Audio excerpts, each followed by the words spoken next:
الحمد لله الذي علا بحوله ودنا بطوله مانح كل غنيمة وفضل كاشف كل عظيمة وأزل أحمده على عواطف كرمه وسوابغ نعمه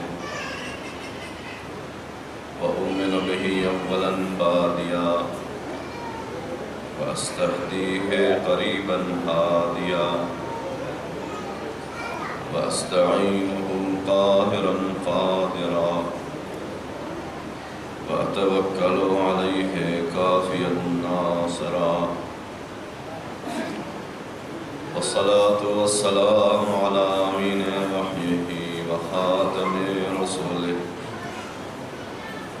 وبشير رحمته ونذير نقمته سيد الأولين والآخرين بالقاسم محمد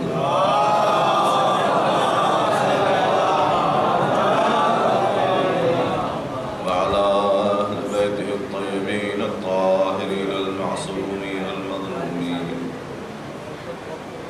الذين من والاهم فقد والى الله ومن عاداهم فقد عاد الله ومن أحبهم فقد أحب الله ومن أبغضهم فقد أبغض الله ولعنة الله على أعدائهم أعداء الله إلى يوم لقاء الله أما بعد فقد قال الله سبحانه وتعالى وقوله الحق أعوذ بالله من الشيطان الرجيم بسم الله الرحمن الرحيم إن ولي الله الذي نزل الكتاب وهو يتولى الصالحين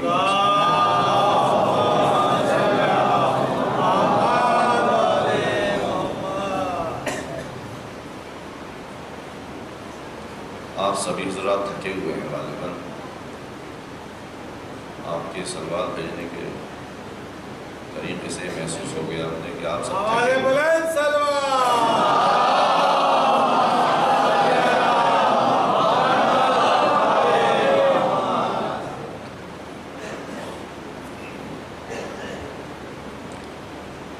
سورہ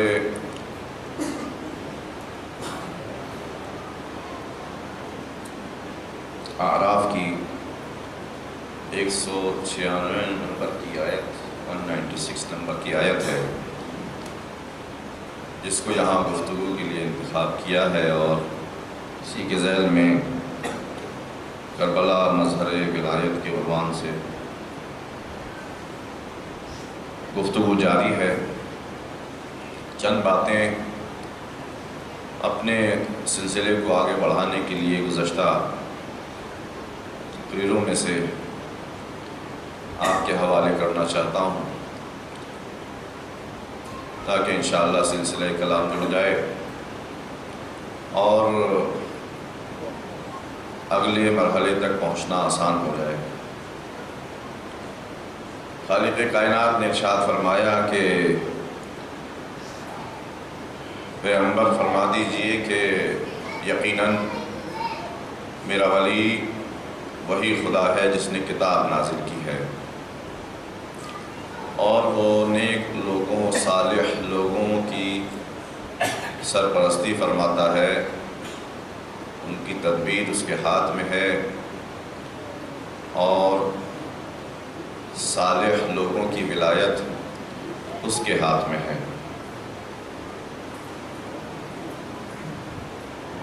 یہ بات آپ کے سماعت کے حوالے کی جا چکی ہے کہ ولایت دراصل خداوند متعال کی ہے، اور اس کا یہ ذاتی حق ہے، اور وہ بھی اس لیے کہ خداوند متعال ہر چیز کا خالق ہے، وہی ہر چیز کا مالک ہے، وہی ہر چیز کا رازق بھی ہے، وہی ہر چیز کو فیض پہنچانے والا بھی ہے۔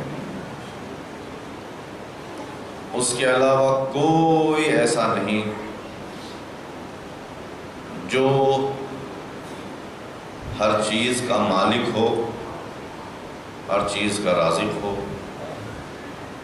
ہر چیز کا صاحب اختیار ہو۔ جب کوئی ایسا نہیں تو ولایت بھی صرف اور صرف اللہ کے لیے ہے۔ بالکل ویسے ہی کہ جیسے آپ کے پاس اپنی پرائیویٹ بہت ساری چیزیں ہوں گی، آپ کے اپنے کپڑے، اپنے جوتے، اپنے پیسے، اپنا تکیہ، گدا، بستر، کمبل، سب اپنی اپنی چیزیں، تو اس کا اختیار آپ کے پاس ہے، سب کچھ اختیار آپ کے پاس ہے اس کا۔ ایسے ہی خداوند متعال ہے، ہر چیز کا مالک وہ ہے اور ہر چیز میں تصرف کرنے کا حق وہ رکھتا ہے۔ لیکن کبھی کبھی دیکھنے میں آتا ہے کہ خداوند متعال اپنے حق کو کچھ ہستیوں کو دے دیتا ہے، اور جب ان ہستیوں کو دے دیتا ہے تو ان ہستیوں میں بھی یہ پاور آ جاتی ہے کہ جیسے خدا جب چاہے، جیسے چاہے، جتنا چاہے، جہاں چاہے، تمام چیزوں میں تصرف کر سکیں، ان کو آگے پیچھے کر سکیں، ہلا سکیں، ڈلا سکیں، بنا سکیں، بگاڑ سکیں، ویسے ہی یہ ہستیاں بھی خداوند متعال کی طرح یہ کام کر لیتی ہیں۔ بس فرق اتنا ہے کہ خداوند متعال کی ولایت اپنی ہے اور ان کی ولایت خدا کی عطا کی ہوئی ہے، ان کی اپنی نہیں ہے۔ لہذا اگر وہ اس کائنات میں کوئی کرامت یا کوئی معجزہ یا کوئی ایسا کام دکھائیں گے بھی جس کو ہم یہ کہہ سکتے ہیں کہ ان کی ولایت کا نمونہ ہے، تو وہ اللہ کی اجازت سے ہی ایسا کام کریں گے، اللہ کی منشا کے اعتبار سے ہی کریں گے، اللہ کی مرضی کے اعتبار سے ہی کریں گے۔ جہاں اللہ چاہے گا وہاں وہ کریں گے، جہاں نہیں اللہ چاہے گا وہاں نہیں کریں گے۔ اس لیے کہ یہ تو آپ کا عقیدہ ہے اور سبھی کا عقیدہ ہے کہ یہ معصوم ہستیاں نیک کردار ہستیاں ہیں، اللہ کی مطیع اور فرما بردار ہستیاں ہیں، یہ اپنے دل سے کچھ نہیں کرتے، جو کرتے ہیں اللہ کی مشیت کے اعتبار سے کرتے ہیں۔ اس لیے کہ خود قرآن مجید میں یہ آیت بھی آپ کو یاد ہوگی، وَمَا تَشَاءُونَ إِلَّا أَن يَشَاءَ اللَّهُ۔ آپ لوگ کچھ نہیں چاہتے، آپ لوگوں کی مشیت کچھ نہیں ہے، آپ لوگوں کا ارادہ کچھ نہیں ہے، بس وہی ہے جو اللہ کی مشیت اور اللہ کا ارادہ ہے۔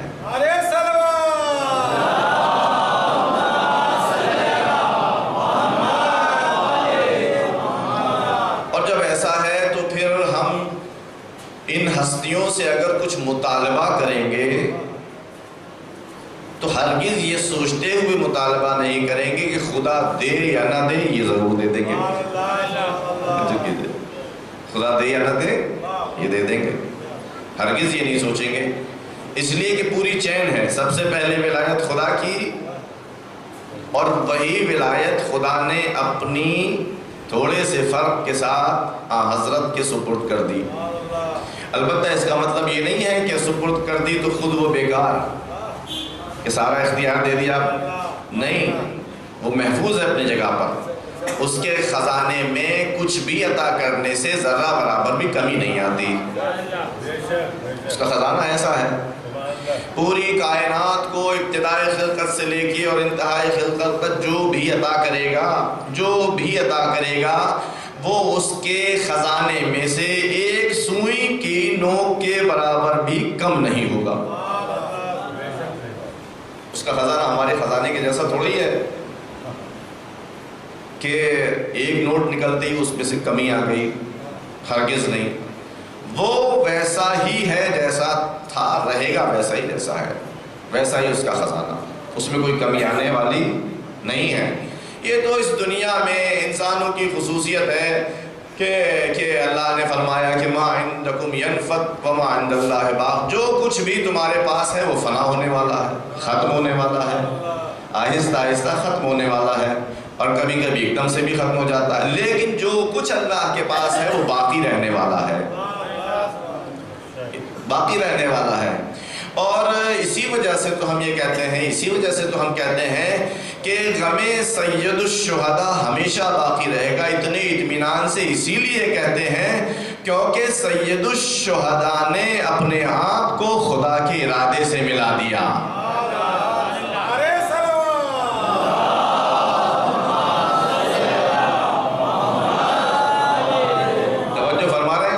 کیونکہ سید الشہداء نے اپنے آپ کو، اپنے پورے وجود کو، اپنی پوری ہستی کو، جو کچھ بھی حضرت کے پاس تھا وہ سب خدا کے پاس بھیج دیا۔ تو جب تک خدا کی خدائی باقی ہے سید الشہداء کا ذکر باقی ہے، چاہے اس دنیا میں ہو یا جنت میں ہو، یہاں بھی حسین حسین کرو گے، وہاں بھی حسین حسین کرو گے۔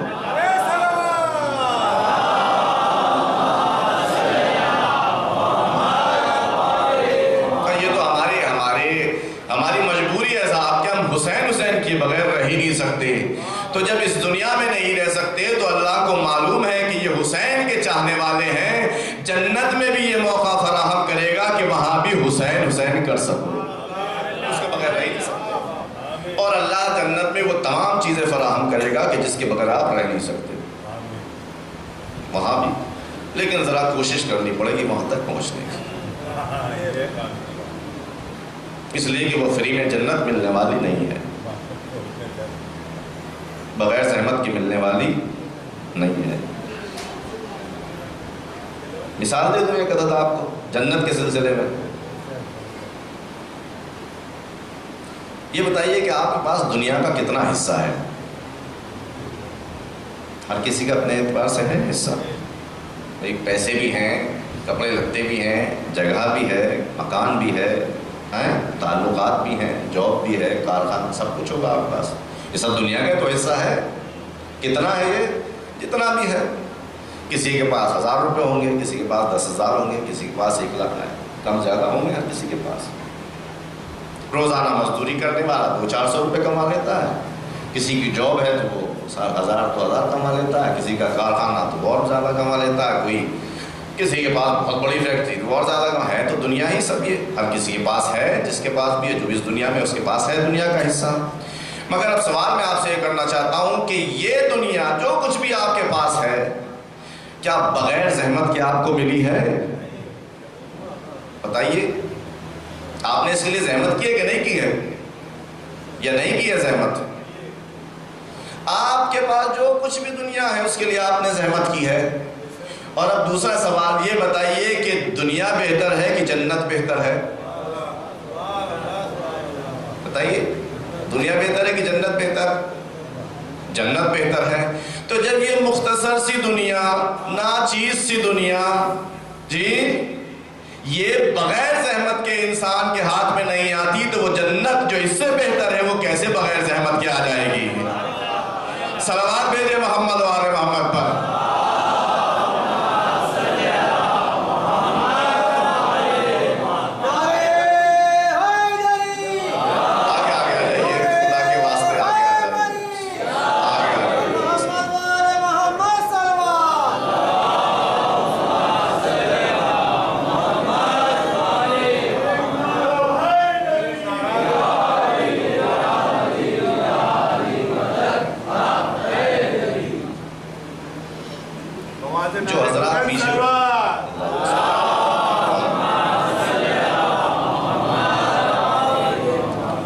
پیچھے بیٹھے ہوئے ہیں وہ قطعاً ڈرے نہیں، یہاں میں کسی کی جنت چھیننے نہیں جا رہا ہوں، مجھے حق ہی نہیں ہے کسی کی چھیننے کا اور کسی کو بانٹنے کا۔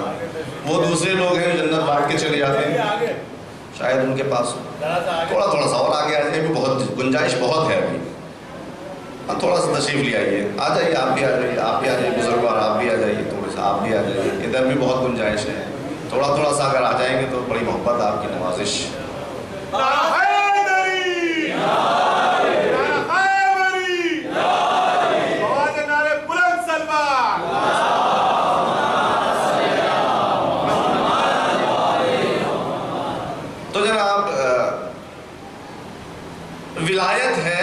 اللہ کی اور اس نے اپنے رسول کو دے دی، لیکن رسول اپنی خواہش، ہم مجبور ہیں اس بات کو کہنے کے لیے ورنہ وہاں کچھ ایسا ہے نہیں، وہاں کچھ ایسا ہے نہیں، وہ اپنے دل کی بنیاد پر یہ کہ ہمارا دل چاہ رہا ہے، ہمارا دل کر رہا ہے اس ٹائم، ہم چاہتے ہیں، یہ سب الفاظ وہاں ہیں ہی نہیں، اس لیے کہ ان کا ارادہ تو اللہ کا ارادہ ہے اور اللہ کا ارادہ ان کا ارادہ ہے۔ ایک شخص آ گیا مولا کی خدمت میں، فرزند رسول، قرآن میں بڑی کئی جگہ لکھا ہوا ہے کہ اللہ کا غضب،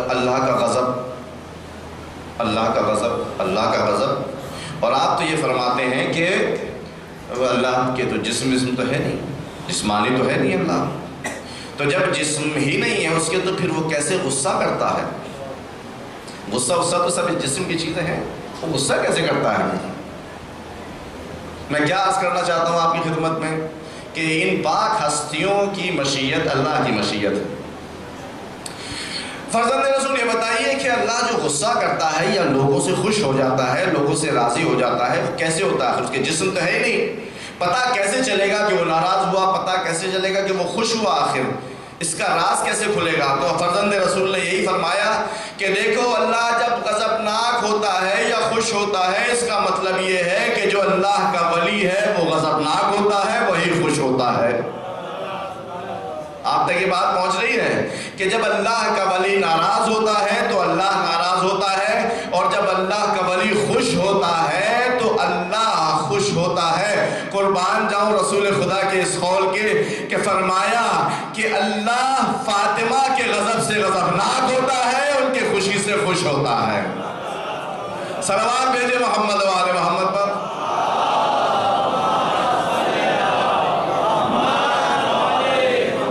کیوں ایسا ہوتا ہے؟ اللہ ان کی خوشی سے خوش ہوتا ہے، اللہ ان کے غصے میں آ جاتا ہے، غیظ و غضب میں آ جاتا ہے۔ ایسا کیوں ہوتا ہے؟ کیونکہ انہوں نے اپنی مشیت کو اللہ کی مشیت کے تابع رکھا ہے، اور اسی بنیاد پر اللہ نے ان کو اپنی ولایت سونپی ہے۔ اگر ذرہ برابر بھی یہ ہوتا نا کہ میرا دل چاہتا ہے، میرا دل چاہتا ہے، تو اللہ ہرگز یہ ولایت ان تک نہ پہنچاتا، بالکل نہ پہنچاتا۔ تو یہ ولایت جو جس کا ذکر ہو رہا ہے یہ دو حصوں میں بٹی تھی کل تک، ولایت تکوینی اور ولایت تشریعی۔ اللہ نے اپنی ولایت تکوینی بھی حضرت کو امانت کے طور پر دے دی اور ولایت تشریعی بھی دے دی۔ فرق تھا تھوڑا سا، اللہ کی ولایت اپنی، حضرت کی ولایت دی ہوئی ان کو دے دی ہے امانت کے طور پر۔ ولایت تشریعی میں بھی تھوڑا سا فرق تھا، سارے قوانین اللہ کے بنائے ہوئے ہیں، کہیں کہیں اللہ نے ان کو یہ اختیار دیا کہ اپنے امت کے حالات کے لحاظ سے کہیں کہیں کچھ قوانین بناتے چلے جائیں، یہ اللہ نے ان کو حکم دیا اور یہ اختیار دیا، ولایت تشریعی بھی ان کے پاس آ گئی۔ اب یہی ولایت آخر رسول کو اس دنیا سے جانا ہی تھا، ایک دن جو طے تھا، خود حضور نے فرمایا کہ ایک دن ایسا آنے والا ہے کہ میں تمہارے درمیان سے جانے والا ہوں۔ تو یہ بڑی عجیب سی بات ہے، توجہ کیجیے گا میرے عزیزو، تھوڑا سا آپ کے ذہن کو ہو سکتا ہے بار گزرے یہ بات، تھوڑا سا غور کرنے کی ضرورت ہے۔ حضور اس دنیا سے جا رہے ہیں تو کیا ولایت ساتھ لیتے چلے جائیں؟ ولایت جو اللہ کی ہے، ولایت تکوینی، ولایت تشریعی، اس کو ساتھ لے کر کے چلے جائیں؟ ابھی تو چند مہینے پہلے اس کا اعلان ہوا ہے، جو کیجئے، ابھی چند مہینے پہلے تو اس کا اعلان ہوا ہے، تو کیا حضور ساتھ لے کر چلے جائیں؟ تو بڑی عجیب سی بات ہے، جو عقل میں آنے والی بات نہیں ہے۔ 1,24,000 پیغمبر اللہ نے بھیجے، کتنی کتابیں بھیجی، کتنے صحیفے بھیجے، اور اتنی محنت کروانے کے بعد چند دنوں کے لیے ولایت کا اعلان، ہرگز سمجھ میں آنے والی بات نہیں ہے۔ اللہ نے لہذا اسی ولایت کو کہ جو اس کی اپنی ہے اور اس نے رسول کو امانت کے طور پر دی ہے، رسول ہی کو یہ حکم دیا کہ اس ولایت کو آگے بڑھا دو۔ دیکھیے اب آپ توجہ کیجئے گا، مرحلہ پر مرحلہ بات آگے بڑھ رہی ہے۔ رسول ہی کو یہ حکم دیا کہ اس ولایت کو آگے بڑھا دو۔ یا رسول اللہ،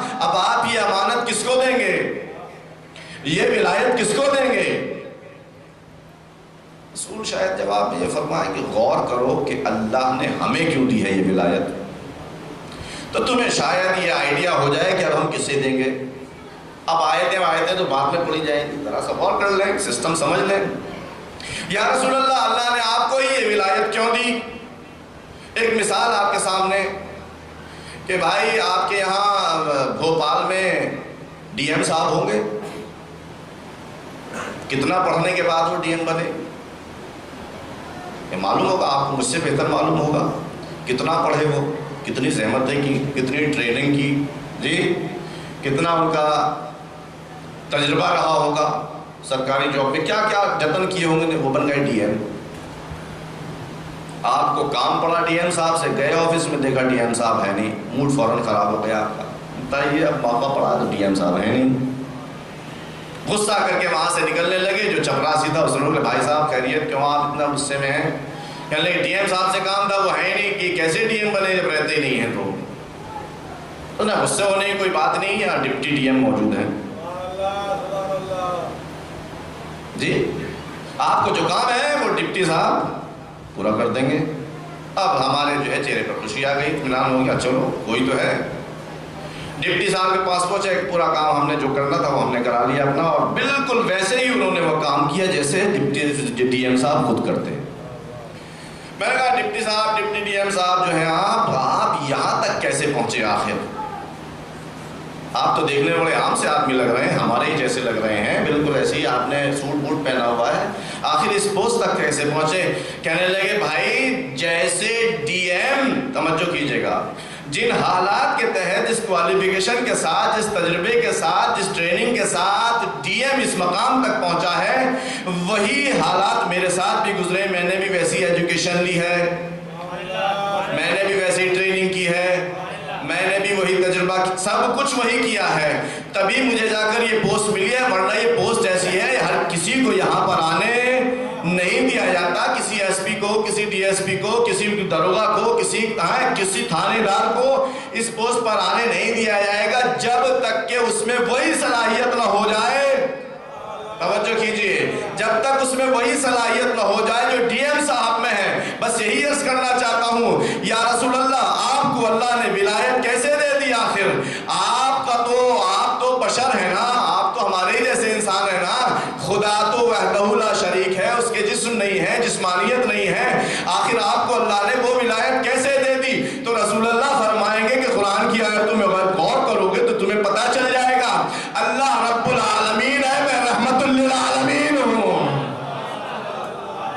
صلوات بھیجے محمد وآل محمد۔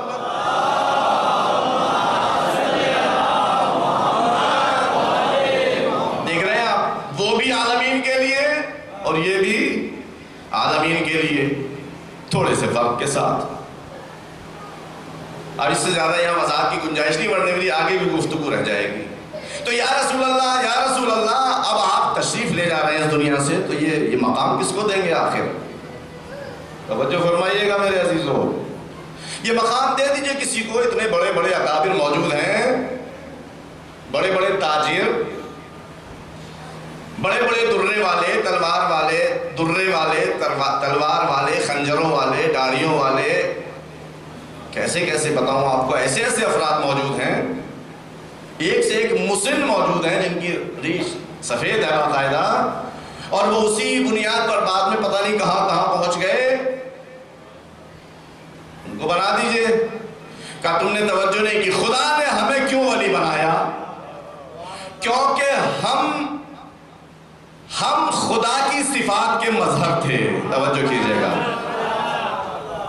ہم خدا کی صفات کے مظہر تھے، لہذا ہم بھی ایسے کو ولی بنائیں گے جو ہماری صفات کا مظہر ہو، اور نہیں خالی ہماری صفات کا مظہر نہ ہو۔ چونکہ اللہ کی ولایت آ رہی ہے ہمارے ذریعے سے، تو ایسے کو ولی بنائیں گے جو ہماری بھی صفات کا مظہر ہو، اللہ کی بھی صفات کا مظہر ہو۔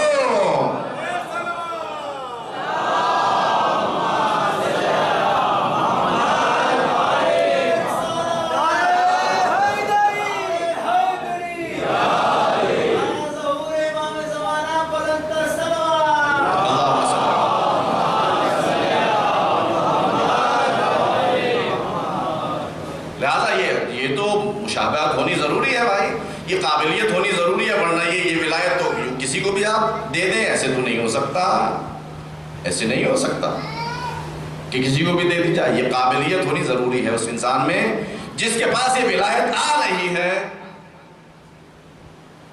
اور قابلیت بھی کیسی خوب قابلیت، نہ پوچھئے جناب، انما ولیکم اللہ ورسولہ والذین آمنوا الذین یقیمون الصلاۃ، بس تمہارا ولی اللہ ہے، رسول ہے، اور وہ صاحب ایمان جو نماز قائم کرتے ہیں اور اسی نماز کی حالت میں زکوٰۃ بھی دے دیتے ہیں۔ یہ ہو گئی قرآنی دلیل۔ کہا صاحب اچھا یہ ولایت آ گئی ان کے پاس، تو کچھ ایسا کر کے بھی تو دکھایا ہوگا کہ جس سے پتہ چل جائے کہ ہاں ولایت ہے ان کے پاس۔ ہم نے تو یہی سنا ہے کہ جناب بڑے مظلوم تھے، تاریخ کی مظلوم ترین ہستی کا نام ہے علی علیہ السلام۔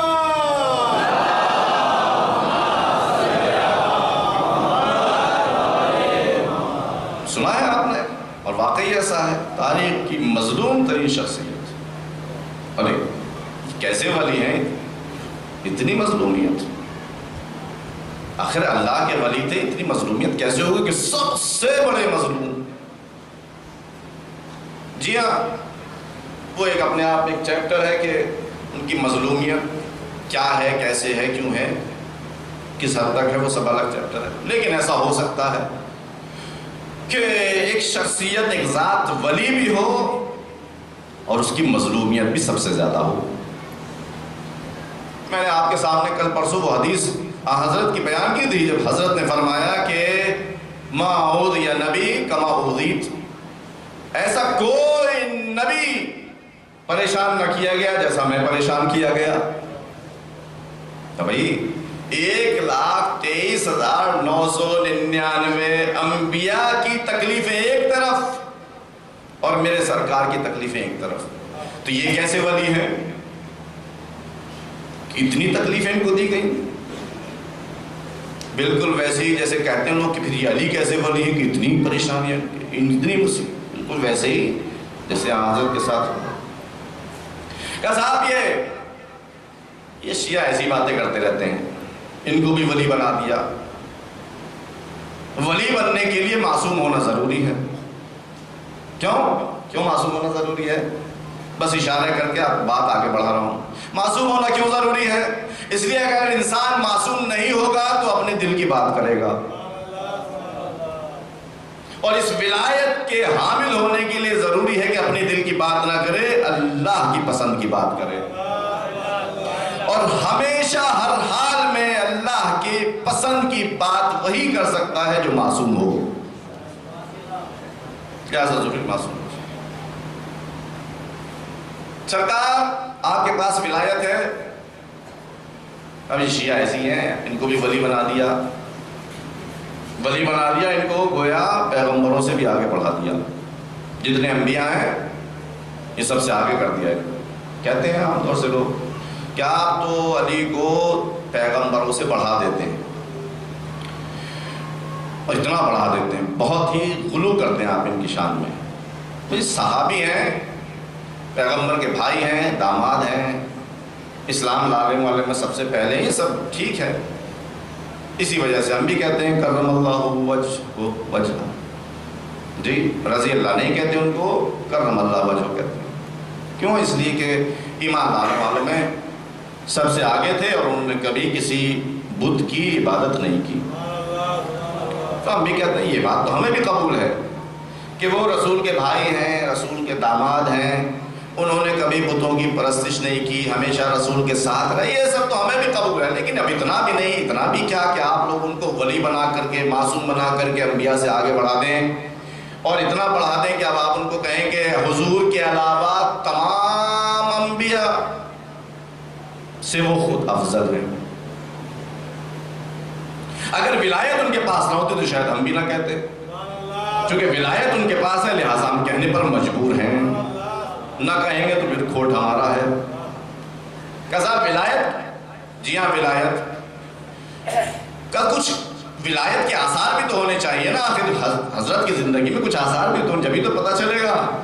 کہ بہت آسان ہے، قرآن مجید جو جس سے آپ کہتے ہیں کہ قرآن میں دکھاؤ، آخر ایک موقع دکھا کر کے بات اپنی آگے بڑھائیں۔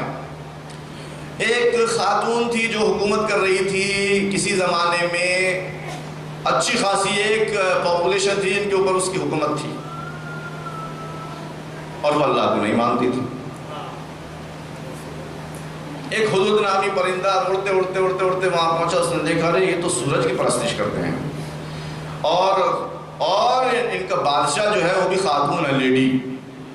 ارے اس ہدہد نے کبھی دیکھا ہی نہیں تھا کہ کوئی خاتون مردوں کے اوپر حکومت کرے، لہٰذا اس نے فوراً جا کر یہ خبر دے دی اپنے مالک کو کہ میں نے دیکھا ہے کہ ایک سرزمین ایسی ہے کہ جہاں پر مردوں کے اوپر ایک خاتون لیڈی ہیں جو آرڈر چلاتی ہیں، رول کرتی ہیں، حاکم میں حکومت کر رہی ہیں، اور وہ لوگ سورج کی پرستش کرتے ہیں، اللہ کو نہیں مانتے۔ اچھا ایسی بات ہے؟ اب پھر ایسی بات ہے تو یہ نبی خدا تھے جو اس وقت کے حاکم تھے، انہوں نے کہا اچھا اگر ایسی بات ہے تو پھر ہم ان کو اللہ کی طرف دعوت دیں گے۔ ان کی ڈیوٹی ہے کہ وہ لوگوں کو اللہ کی طرف دعوت دیں۔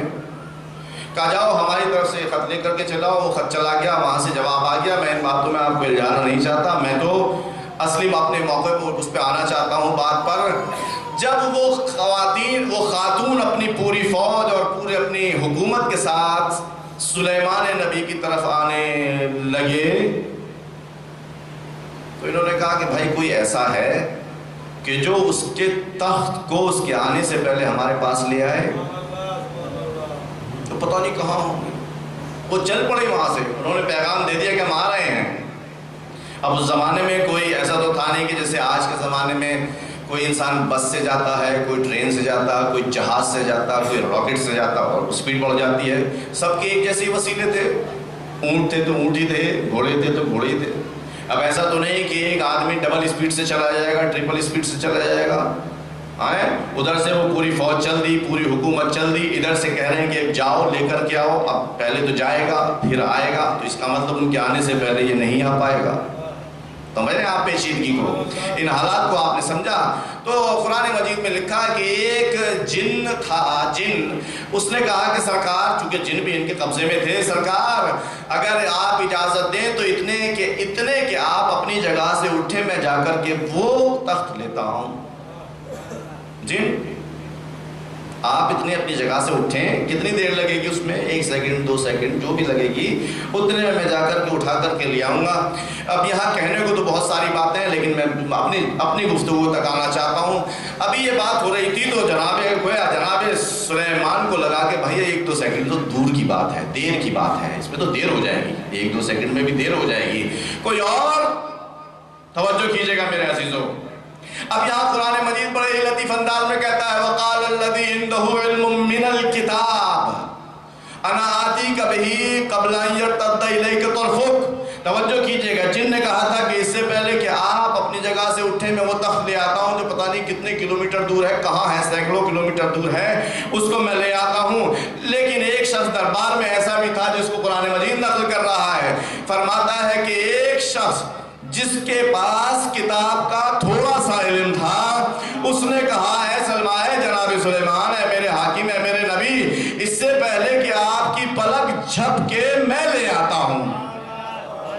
توجہ کیجئے گا، اس سے پہلے کہ آپ کی پلک جھپ کے میں لے آتا ہوں۔ فلما، عجیب ہے، اب یہ بات ہوئی تھی کہ جناب سلیمان نے اس تخت کو اپنے پاس پایا۔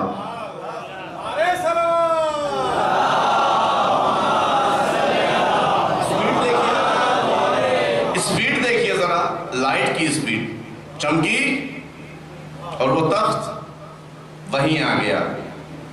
اب میں بات کیا عرض کرنے جا رہا ہوں، میرے مولا کو ولایت ملی ہے، آخر ان کے پاس بھی تصرف کا حق ہے، آخر وہ کیسے ہے؟ وہ ایسے، اب توجہ کیجئے گا، یہ ایک انسان جس کے پاس کتاب کا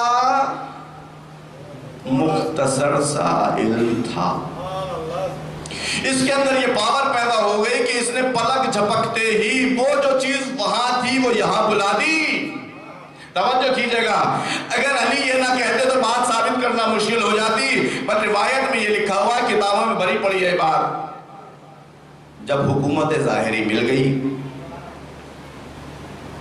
اور حضرت نے اپنا سینٹر کوفے کو بنا لیا، تو روایت میں لکھا کہ ممبر پر تشریف لے گئے، ممبر کوفہ پر، اور اس حالت میں کہ سر کے اوپر رسول خدا کا امامہ، دوش کے اوپر رسول خدا کی ردا، پاؤں میں رسول خدا کی نالین، کمر کے اوپر رسول خدا کا پٹکا، اور ہاتھ میں رسول خدا کی شمشیر۔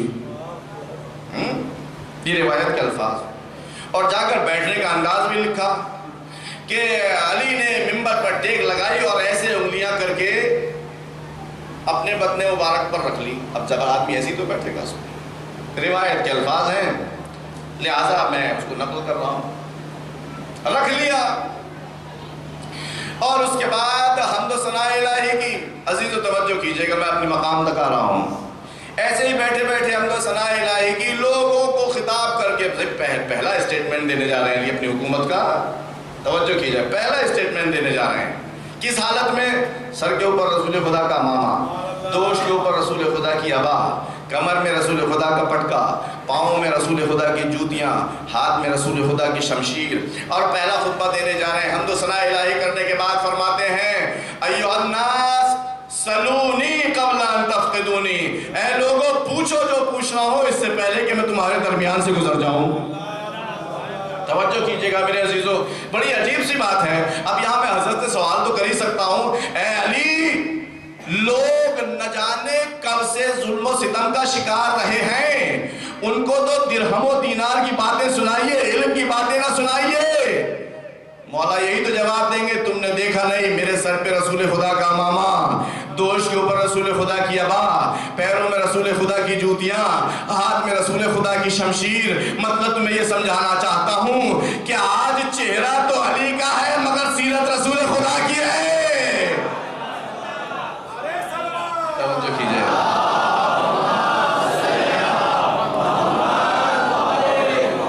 چہرہ ہی تو علی کا ہے، سیرت وہی ہے جو رسول خدا کی ہے۔ بتاؤ رسول خدا کا سب سے پہلا پیغام کیا تھا؟ بسم اللہ الرحمن الرحیم، اقرأ بسم ربک الذی خلق، خلق الانسان من علق، اقرأ وربک الاکرم الذی علم بالقلم۔ پڑھو، سب سے پہلی وحی جو اللہ کی طرف سے نازل ہوئی تھی، وہاں بھی پڑھنے پڑھانے کی بات تھی، یہاں بھی پڑھنے پڑھانے کی بات ہے۔ صلوات بھیجے محمد علیہ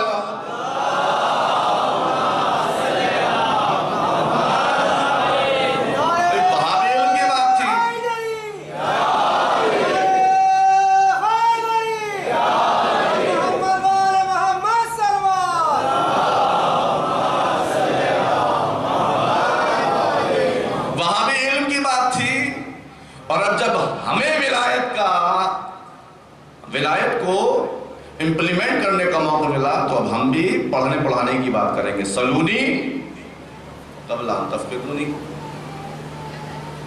تو یہاں سے کہاں ولایت ظاہر ہو رہی ہے آپ کی؟ بات تو یہی چل رہی ہے کہ علی کو ولی مان لیا آپ نے، معصوم مان لیا، تمام انبیاء سے افضل مان لیا۔ توجہ کیجئے گا، تمام انبیاء سے افضل مان لیا آپ نے، تو اب ہم کیا کریں؟ ہماری مجبوری ہے کہ ہم علی کو آپ انبیاء سے افضل مانتے ہیں، ولی بھی مانتے ہیں، معصوم بھی مانتے ہیں، مجبوری ہے ہماری۔ کیوں؟ توجہ کیجئے گا، اس لیے کہ کوئی بھی نبی آیا اس کے پاس اپنی کتاب تھی۔ جناب ابراہیم کے پاس اپنے صحیفے تھے، جناب موسیٰ کے اپنے پاس صحیفے تھے، جناب عیسیٰ کے پاس اپنی کتاب تھی، جی جناب داؤد کے پاس اپنے صحیفے تھے، ہر کسی کے پاس اپنے تھے، اور علی کے پاس اپنا قرآن تھا۔ جی یہی تو میٹر ہوا نا، تو پھر اس سے افضلیت کہاں ثابت ہو رہی ہے؟ توجہ کیجئے گا عزیزو، بس میرے مولا نے اسی انداز میں جیسے بیٹھے ہوئے تھے ٹیک لگا کر ممبر پر، اور یہ فرمایا سلونی قبل ان تفقدونی، اس سے پہلے کہ میں تمہارے درمیان سے چلا جاؤں مجھ سے سوال کر لو۔ لوگوں نے سوال کرنے شروع کر دیے، بہت سے سوال کیے اپنے اپنے انداز میں۔ اب سوال بھی بہت بڑا ایک پورا چیپٹر ہے، وہ بھی اس کے لیے بھی شاید پورا اشرا چاہیے، میں یہاں سے نہیں کرنا چاہتا، میں اپنی بات تک آنا چاہتا ہوں۔ علی کو ولی کیسے مان لیا آپ نے علی کو معصوم کیسے مان لیا، علی کو انبیاء سے افضل کیسے مان لیا، عرض کیا آپ کی خدمت میں کہ ہر نبی کے پاس اپنی کتاب، اپنا صحیفہ. علی نے ممبر کوفہ سے فرمایا کہ لو سنیت لی وسادہ، اگر میرے لیے ایک تکیہ لگا دیا جائے، ایک جگہ تیار کر دی جائے. کاہے کے لیے؟ تاکہ میں تورات والوں کے درمیان تورات سے قضاوت کروں، انجیل والوں کے درمیان انجیل سے قضاوت کروں، قرآن والوں کے درمیان قرآن سے قضاوت کروں. توجہ کیجئے، آپ نے توجہ نہیں کی شاید. علی نے یہی تو فرمایا کہ اگر میرے لیے تکیہ لگا دیا جائے، ایک جگہ بنا دی جائے، ایک مسند بچھا دی جائے، تو اب علی کے اندر یہ صلاحیت ہے کہ وہ تورات کو بھی پڑھ کر سنائے گا، انجیل کو بھی پڑھ کر سنائے گا، قرآن کو بھی پڑھ کر سنائے گا. اب اس سے زیادہ اور کیا بتاؤں کہ علی حضور کے علاوہ سب سے افضل ہے. بھائی ہر نبی کے پاس اپنی کتاب تھی، علی کے پاس ساری کتابیں تھیں.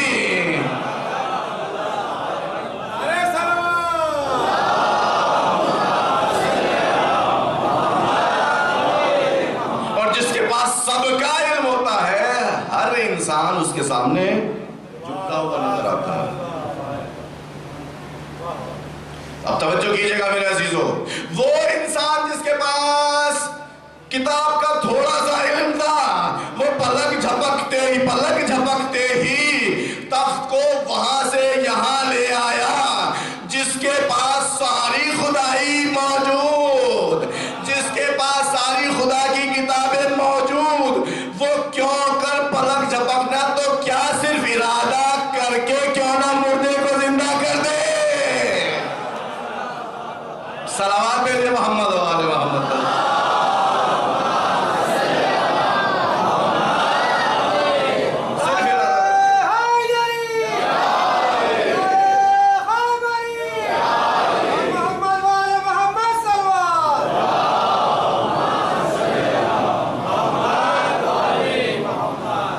تو فرق ہونا چاہیے. جس کے پاس اتنا سا علم ہے کتاب کا، وہ پلک جھپکتے ہی لے آتا ہے. تو جس کے پاس سب کا علم ہے تو وہ تو اور بھی کوالٹی اس میں امپروومنٹ ہونا چاہیے نا تھوڑا سا. جی ہاں. اور یہ تو بڑے لطف کی بات ہے جناب. اب یہ دوسرے مانے نہ مانے، بہرحال ہماری روایات میں تو موجود ہے. یہ صرف علی کا کمال نہیں ہے کہ وہ جو ارادہ کر لے وہ ہو جائے. جو علی کی ولایت سے وابستہ رہتا ہے اس میں بھی یہ کوالٹی آ جاتی ہے.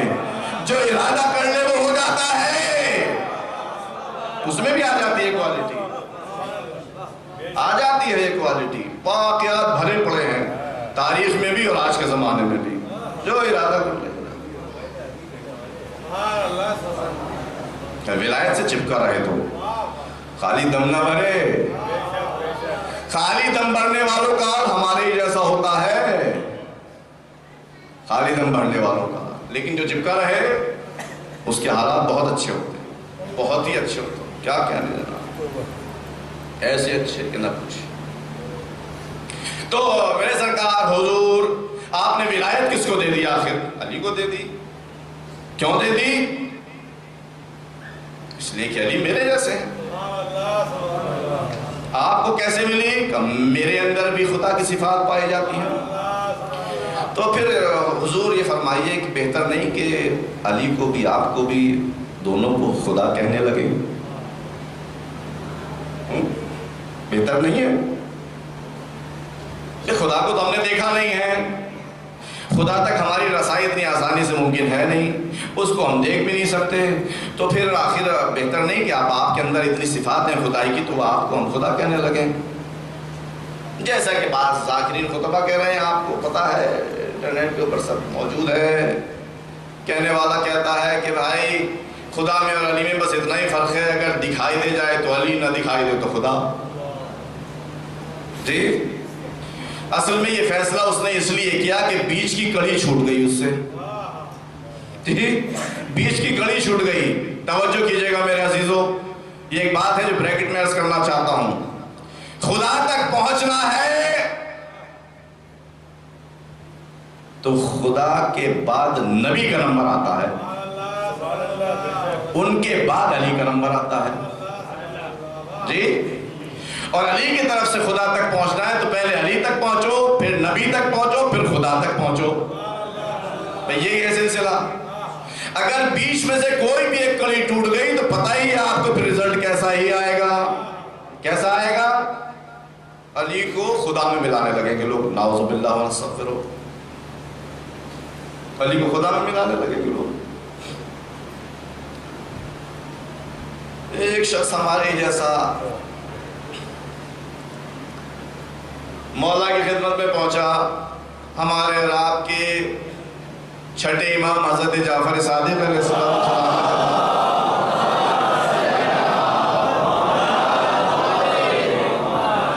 پسند رسول.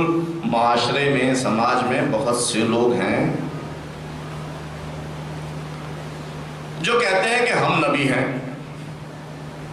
معاشرے میں ہیں لوگ کچھ ایسے جو کہتے ہیں ہم نبی ہیں اور جو ہم کہہ رہے ہیں وہ سچ ہے. اچھا، یہاں تک مولا نے برداشت کیا، مگر روایت کے الفاظ ایسے ہی ہیں کہ برداشت درا. اور کیا کہتے ہیں وہ لوگ؟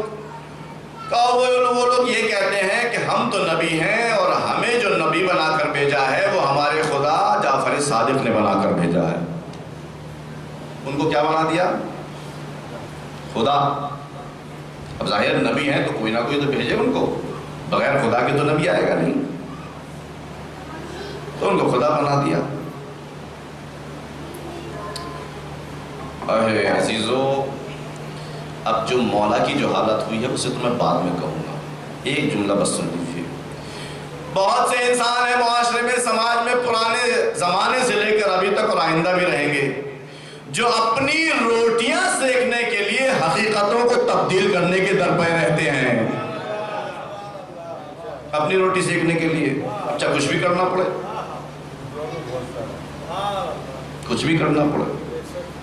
اب انہیں یہ سمجھ میں ہی نہیں آ رہا کہ بھائی یہ کہو گے تو پوری قوم کو لوگ غالی سمجھنے لگے گی، پوری قوم کو لوگ مشرک سمجھنے لگے گی، پوری قوم کو لوگ دیوانہ سمجھنے لگے گی اور کہیں گے، ویڈیو دکھا دکھا کر کہیں گے کہ دیکھا شیعوں کے عقیدے یہی ہیں، یہ علی کو خدا سمجھتے ہیں. انسان سے بتائیے آپ میں سے کوئی ہے جو علی کو خدا سمجھتا ہو؟ ہرگز نہیں.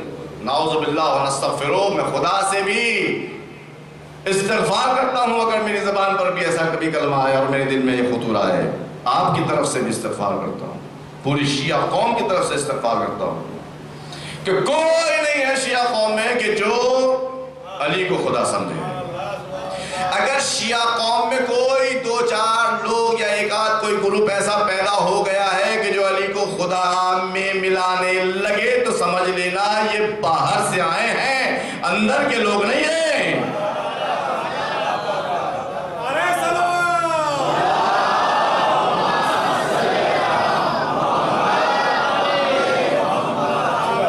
دیکھیں جو بات ہے وہ بالکل صاف ستھری ہے.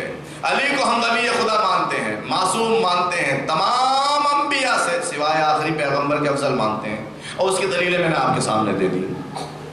لیکن خدا ہرگز کیسے مان لیں ہم علی کو خدا جب علی خود کہہ رہے ہیں کہ میں رسول خدا کے غلاموں میں سے غلام ہوں؟ ہم سے زیادہ علی کی بات ماننے والا کون ہوگا؟ ہرگز نہیں. لہذا ہم علی کے سلسلے میں جو ہمارا عقیدہ ہے وہ آپ کے سامنے کلیئر ہے. علی کو ولی مانتے ہیں، معصوم مانتے ہیں،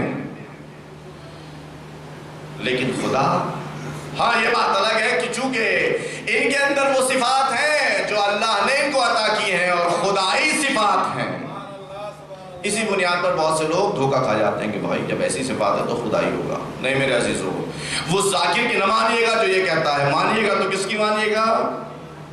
معصوم کی بات مانیے جو بتاتے ہیں کہ ہمارے اور خدا کے درمیان کیسا رابطہ ہے.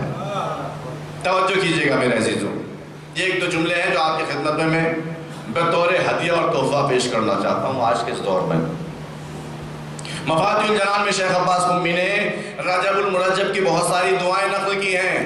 وہاں پر ایک دعا ہے کہ جو ہمارے آقا اور مولا اور زمانے کے امام حضرت حجت سلام اللہ علیہ کی طرف سے آئی ہے.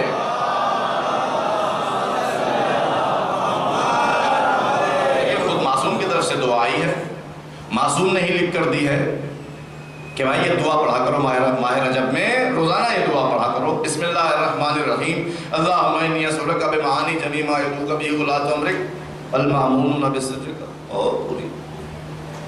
اس کے بعد فرماتا ہے کہ اے اللہ لا فرق بینک و بینہم، تیرے اور تیرے ان امانت داروں کے درمیان کوئی فرق نہیں ہے۔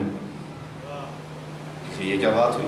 ابھی تو آپ کہہ رہے تھے کہ جی ہاں رکی، یہ بھی آدھی بات ہے، کوئی فرق نہیں ہے، الا فرق ہے تو یہ، اب اس کے بعد فرق ہے، الا انہم عبادک و خلقک، یہ جتنے معمومین ہیں تیرے، امانت دار ہیں تیرے، جن کو ولایت نے سپرد کی ہے، بس تیرے اور ان کے درمیان اتنا فرق ہے کہ یہ تیری مخلوقات بھی ہیں اور تیرے بندے بھی ہیں۔ توجہ کیجئے گا بھائی، میری بات آپ نہ مانیے، کسی ذاکر کی خطیب کی بات نہ مانیے، اپنے زمانے کے امام کی بات تو مانیں گے نا آپ۔ مولا ہی نے فرمایا ہے کہ یہ جتنے اولیاء الہی ہیں، جتنے معصومین ہیں، جتنے پیغمبر ہیں، جتنے ہمارے 14 معصوم ہیں، یہ اللہ کی مخلوق بھی ہیں اور اللہ کے بندے بھی ہیں۔ اب اس سے زیادہ اگر تر کوئی جائے گا تو اپنا حساب خود دیکھے کہ اسے کیا کرنا ہے۔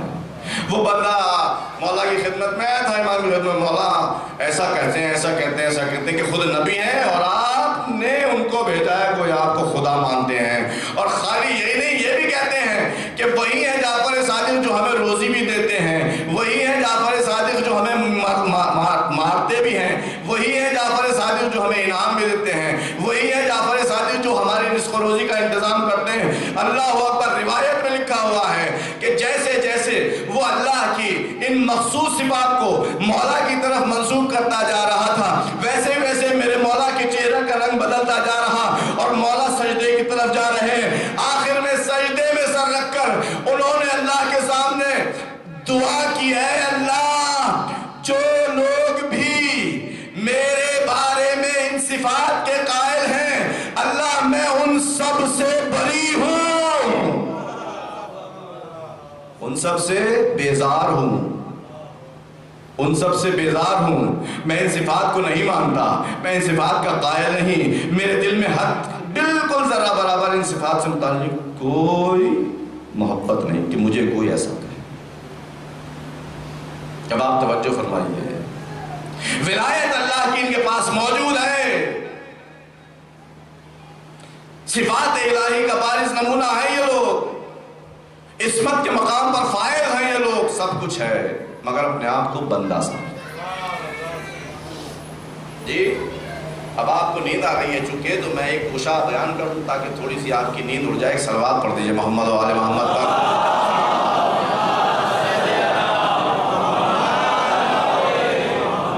آپ کے صلوات کے انداز نے میری بات کو صحیح ثابت کر کے بتا دیا۔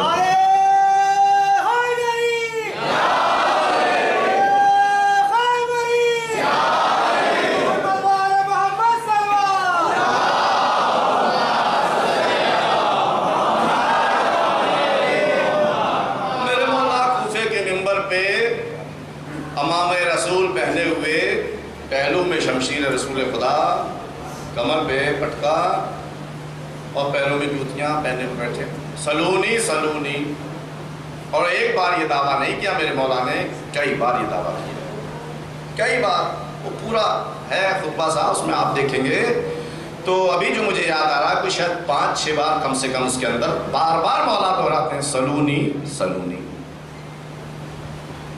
اور مولا نے بڑا دعویٰ کیا واقعی کہ اگر توریت والے مجھ سے پوچھیں تو میں توریت سے جواب دوں،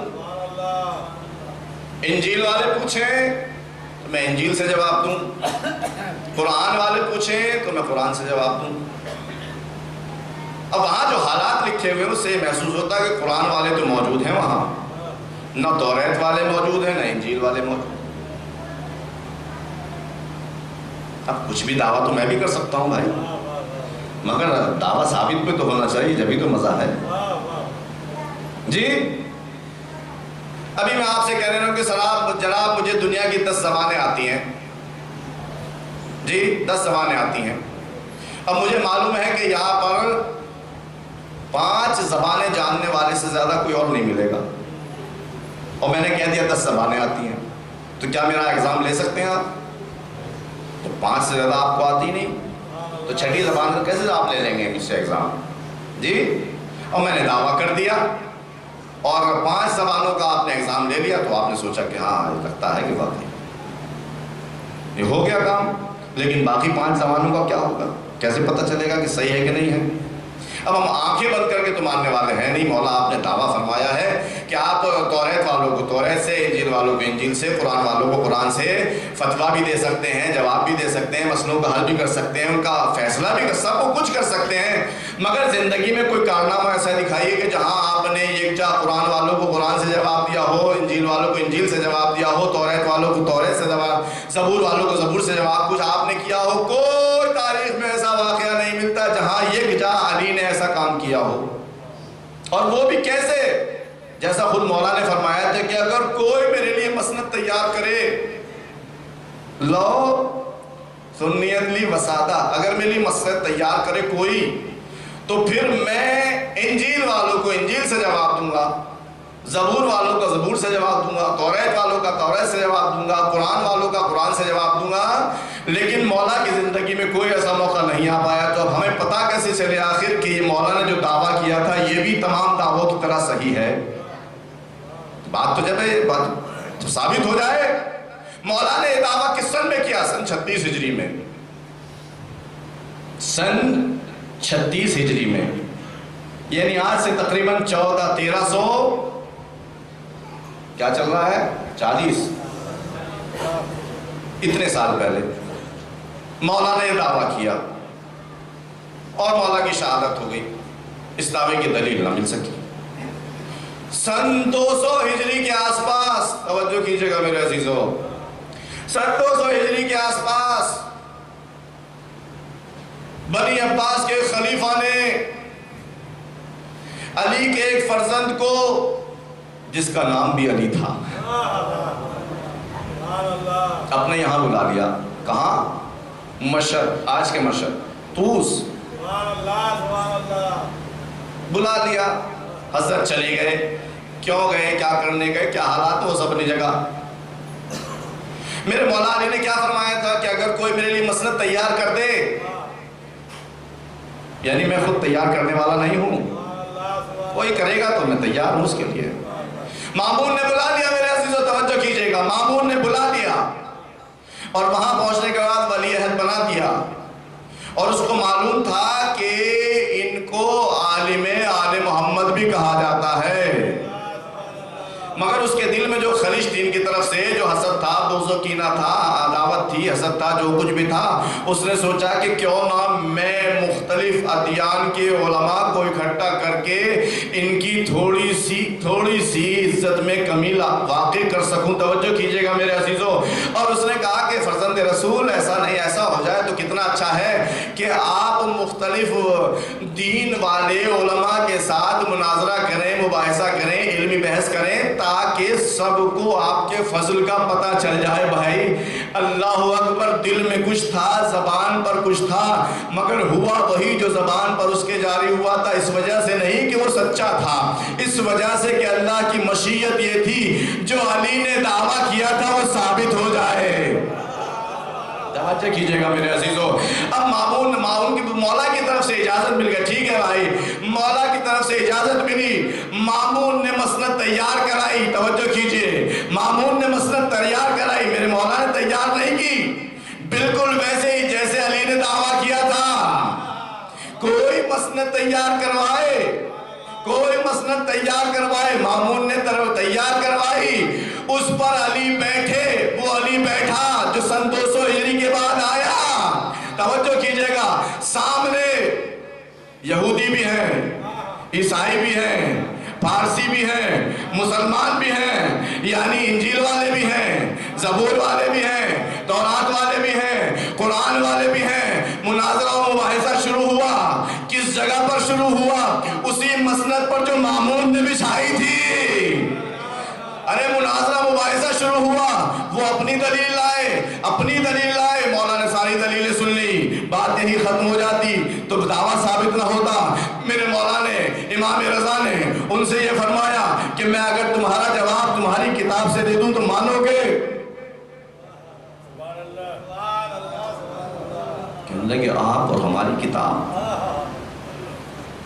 کہا بھائی تمہاری کتاب سے دے دوں مانو گے؟ انہوں نے کہا اس سے بہتر اور کیا، ہماری کتاب ہم نے پڑھی ہے، ہم اس کی تصدیق کر دیں گے۔ اچھی بات ہے، تمہارا جو اہل انجیل کا، تورات والوں کا جو گروپ آیا ہے اسی میں سے ایک بڑے عالم کو بلا کر لاؤ۔ آگے بلایا گیا، کہا بھائی دیکھو میں تمہاری توریت پڑھوں گا، اگر کہیں غلطی ہوئی تو بتانا، اگر صحیح پڑھی تو تائید کر دینا۔ دیکھیے اب خالی ایسے نہیں یوں ہی کہ میں 10 زبانیں جانتا ہوں اب نہیں، باقاعدہ تائید کے ساتھ۔ اب مولا نے ان کے دعوے کو باطل کرنے کے لیے انجیل سے آیتیں پڑھ پڑھ کے سنانا شروع کر دی، اور وہ جو انہی کا ساتھ آیا ہوا عالم تھا اس سے پوچھا بتاؤ میں نے صحیح پڑھا کہ نہیں پڑھا؟ اس نے تائید کی، ہاں مولا آپ نے جو پڑھا بالکل ویسے ہی پڑھا جیسے انجیل میں لکھا ہوا ہے۔ اس کے بعد توریت والے آئے، تورات کی کتاب کو پڑھ کے سنایا، آیتوں کو پڑھ کر سنایا۔ مولا نے پوچھا بتاؤ ویسا ہی پڑھا جیسے توریت؟ کہا ہاں آپ نے ویسے ہی پڑھا جیسے توریت میں لکھا ہوا ہے۔ زبور والوں کو ویسے ہی پڑھ کر سنایا، قرآن والوں کے لیے تو پڑھتے ہی رہتے تھے۔ توجہ کیجئے گا میرے عزیزو، یہ ولایت اگر اللہ کی طرف سے اللہ کی صفات رکھنے والوں کو نہ ملی ہوتی تو یہ دعویٰ ادھورا رہ جاتا جو علی نے کیا تھا، مگر یہی ولایت چونکہ ان کی نسل میں 12ویں جانشین تک پہنچی ہے تو ہر جانشین تورات کا بھی عالم ہے، زبور کا بھی عالم ہے، قرآن کا بھی عالم ہے، ہر علم کا عالم ہے۔ صلوات بھیجئے محمد اور آل محمد پر۔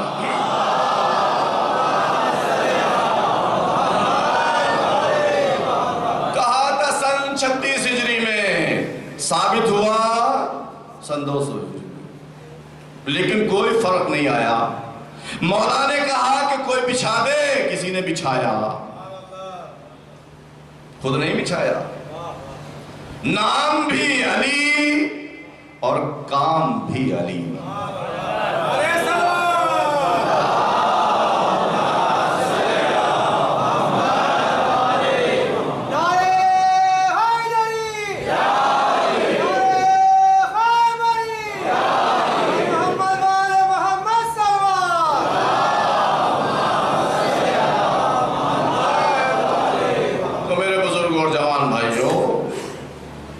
جب انسان کو اللہ کی طرف سے ایسی نعمت مل جاتی ہے تو اس میں ایسی صفات پیدا ہو جاتی ہیں، اور اسی لیے ہمارے ان نورانی رہبروں نے اور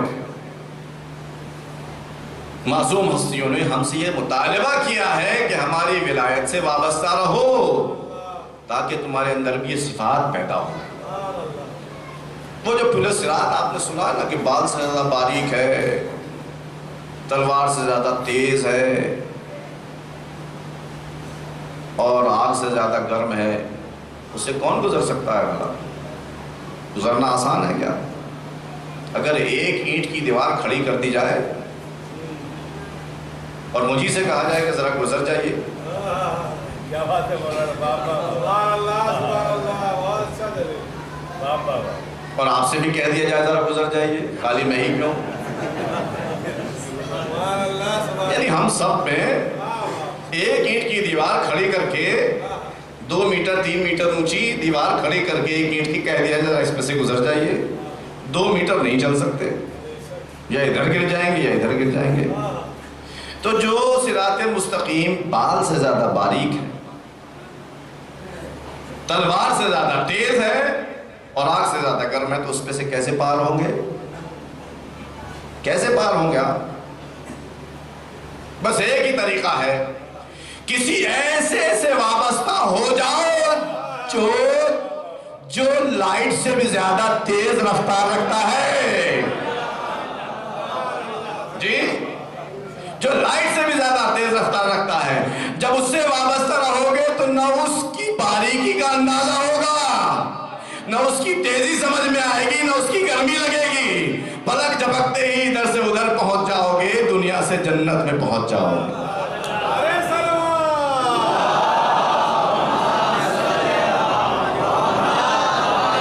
مگر شرط اس کے لیے یہی ہے کہ کیا رہو بھائی؟ پکڑے رہو، چھوٹنے نہ پائے، کیونکہ نہ جانے کب ہمارا بلاوا آ جائے۔ اگر چھوڑے بیٹھے ہوں تو وہ تو چلی جائے گی تیزی سے، اب چھوڑے بیٹھے ہوئے ہوں گے تو ہم یہیں رہ جائیں گے، اور پھر ہمیں وہی آہستہ آہستہ خطرات کے ساتھ اس پل کو پار کرنے کے لیے بلایا جائے گا۔ اور اگر پکڑے ہوئے ہوں گے تو نہ جانے کب ہم یہاں سے جائیں گے اور نہ جانے کب وہاں سے جائیں گے، پتہ بھی نہیں چلے گا۔ جی گفتگو میری آج کی ختم ہوئی عزیز، وقت بہت زیادہ ہو گیا، آپ کو تھکا دیا میں نے۔ تو انسان اگر اس ولایت سے وابستہ رہے، اس کی اہمیت کو سمجھے رہے، وابستہ رہے، خالی دعویٰ نہ کرے کہ ہاں ہم ولایت بہت ہے، مولائی ہیں ہم، وہ فلاں مولائی۔ دعویٰ تو بہت آسان ہے۔ میرے مولا نے دیکھیے دعویٰ کیا تھا، اس کی تصدیق 200 سال کے بعد ہوئی، یعنی تصدیق ہر دعوے کی ضروری ہے۔ خالی یہی نہیں کہ ہاں ہم ایمان لے آئے ہیں تو اللہ کہے گا جی بہت اچھا ایمان لے آئے، نہیں، ایمان لائے ہو تو اس کی تصدیق کرو، ولایت کے حامی ہو تو ولایت کی بھی تصدیق کرو، اس کے بغیر کوئی چارہ نہیں ہے۔ جو بات ہے اس کی تصدیق کرو تبھی تو مزہ ہے، اور یہی درس ہم کربلا والوں سے لیتے ہیں، جو بات ہے اس کی تصدیق کرو تبھی مزہ ہے۔ پھر اس سے شہداء سنائی جا رہی ہے، سب کا نام آ گیا، سب کا نام آ گیا، ایک نوجوان کا نام نہیں آیا۔ اس نے کہا اتنا بہترین موقع میرے ہاتھ سے جائے، سوچنا چاہیے۔ عرض کی ہے فرزند رسول ہے میرے مولا، کیا میرا نام شہیدوں میں نہیں ہے؟ کہا بیٹا یہ بتاؤ کہ تمہیں موت کیسی لگتی ہے؟ عرض کی احلی من العسل، شہد سے بھی زیادہ شیریں۔ یہ تو دعویٰ ہے نا، شہد سے زیادہ شیریں، دعویٰ ہی تو ہے یہ، شہد سے زیادہ شیریں۔ بات تو تب ہے جب اس دعوے میں کچھ دم پایا جاتا ہو، اور قاسم نے یہ کر کے دکھایا۔ کل جب روز عاشور نوبت آن پہنچی قاسم کی، تو اب قاسم اجازت لینے کے لیے پہنچے، مولا سے اجازت لینے کے لیے پہنچے ہیں قاسم۔ کاہے کے لیے اجازت؟ مرنے کی اجازت، شہادت کی اجازت، جنگ کی اجازت۔ وہاں کوئی انعامات نہیں بٹ رہے ہیں، کوئی فیسٹیول نہیں ہے وہاں پر، کوئی جشن نہیں ہے وہاں پر، وہاں پر شہادت زخم کھانے کا مسئلہ ہے، سر و تن میں جدائی کا مسئلہ، ٹکڑے ٹکڑے ہونے کا مسئلہ، سانسیں منقطع ہونے کا مسئلہ ہے، کہ شہزادہ قاسم کی نظر میں موت شہد سے زیادہ شیرین ہے۔ مولا کی خدمت میں آ گیا، مجھے اجازت دے دیجیے۔ تاریخ بتاتی ہے کہ سید الشہداء نے قاسم کو اجازت نہیں دی، اور اجازت تو دی ہی نہیں، ان کو اپنے کلیجے سے لگا کر بہت رو دیے میرے مولا، اور اتنے روئے ہیں کہ تاریخ یہ کہتی ہے کہ انہیں دونوں کو غش آ گیا، سید الشہداء کو بھی غش آ گیا اور قاسم کو بھی غش آ گیا۔ تھوڑی دیر کے بعد آنکھ کھلی، اب قاسم ہے جو ایک طرح سے لاچار ہے کہ مولا اجازت نہیں دے رہے ہیں، لیکن جانا ہے اور اپنے دعوے کو ثابت کرنا ہے۔ مادر گرامی کے پاس آ گئے، اماں میرے چچا جان مجھے مرنے کی اجازت نہیں دے رہے۔ اللہ اکبر، کربلا کی خواتین، وہ شیر دل خواتین جو اپنے بچوں کو مرنے کے لیے ابھارتی ہیں، کیوں؟ اس لیے کہ حسین کی محبت کوٹ کوٹ کر ان کے دلوں میں بھری ہوئی، حسین کو محفوظ دیکھنا چاہتی ہیں، حسین کے اوپر آنچ آنے دیکھنا نہیں چاہتی ہیں، چاہے ہمارا سب کچھ قربان ہو جائے۔ سلام ہو کربلا کی ان ماؤں پر جنہوں نے حسین کو ایک ایک لمحے زندہ اور باقی رکھنے کے لیے اپنا سب کچھ قربان کر دیا۔ یاد آیا کہ جب امام حسن اس دنیا سے جا رہے تھے تو ایک ورقہ لکھ کر کے قاسم کے بازو پر باندھ دیا تھا کہ جب کوئی مصیبت کا موقع ہو تو اسے کھول کر دیکھ لینا اور اس کے مضمون پر عمل کرنا۔ اجرکم اللہ عزیزو، اس کو کھولا تو اس میں میرے مولا کے نام لکھا ہوا تھا۔ بس شہزادہ قاسم نے دوڑ کر جلدی سے بڑی برق رفتاری سے سید الشہداء کی خدمت میں حاضری دے کر وہی رقعہ پیش کر دیا، مجان اب تو اجازت مل جائے گی۔ اللہ اکبر، سید الشہداء نے اس رقعے کو دیکھا، بھائی کے ہاتھ کی لکھی ہوئی تحریر ہے، بھیا یاد آ گیا، بھیا کی شہادت کا وہ منظر یاد آ گیا۔ اس رقعے کو اپنی آنکھوں دے کر رونے لگے اور ایک بار پھر قاسم کو اپنے کلیجے سے لگایا، پھر بہت گریہ کیا اور اجازت دی دی، جاؤ بیٹا قاسم، خدا حافظ۔ قاسم کو رخصت کر دیا، بھیا کی نشانی کو رخصت کر دیا۔ مجھے نہیں معلوم جس بھائی کے ساتھ حسین اتنے محبت کے ساتھ رہا کرتے تھے اس کی اس نشانی کو کس طریقے سے اجازت دی ہوگی۔ مقتل یہی بتاتا ہے کہ سید الشہداء خیمے کے باہر آ کر قاسم کی جنگ دیکھنے لگے۔ عزیزو بس چند جملے ہیں اور آپ کی زحمت کو تمام کر رہا ہوں۔ قاسم جنگ کرتے جاتے ہیں، نوجوان ہے، پیاسا ہے، زرہ کی کا بوجھ اس کے اوپر ہے۔ ایک مرتبہ پہ سر سعد نے اپنی فوجوں کو حکم دیا کہ اگر اس بچے کو مار کرنا ہے، اس کو روکنا ہے تو سب کے سب اکٹھے ہو کر اس کے اوپر وار کرو۔ قاسم کے اوپر چاروں طرف سے وار کیا گیا۔ ایک شخص نے ایسی ضربت لگائی کہ ننھا قاسم، نوجوان قاسم کے بعد گھوڑے کے اوپر نہ ٹھہر سکا۔ آواز دی، چچا میری مدد کے لیے آ جائیے۔ حسین جو یہاں کھڑے ہوئے دیکھ رہے تھے اپنے بھتیجے کی آواز جیسے ہی سنی، مقتل یہی کہتا ہے کہ حسین ایک شکاری باز کی طرح جھپٹے کہ ارے میرے بھائی کی نشانی کو مار ڈالا۔ گرد وہاں سے گرد نمودار ہوئی، خاک کربلا اٹھی۔ اب جو تھوڑی دیر کے باہر دیکھا گیا تو حسین قاسم کے زخمی سر کو اپنے زانوں پر رکھے ہوئے بین کرتے ہوئے نظر آ رہے ہیں۔ اے میرے بھیا کے نشانی قاسم، حسین کے پاس کوئی چارہ نہ تھا، حسین کو معاف کر دینا، وقت پر نہ پہنچ سکے۔ قاسم کی روح اس قفص سے پرواز کر گئی۔ عزیزو اجرکم اللہ، قاسم کی لاش کو اٹھایا گنج شہیدہ میں، جہاں علی اکبر کی لاش پہلے سے موجود تھی وہی لا کر رکھ دیا۔ بیویوں میں کوہرام برپا ہوا، زینب، ام کلثوم، ام فروا، سکینہ، سب نے اکٹھا ہو کر نوحہ شیون شروع کیا۔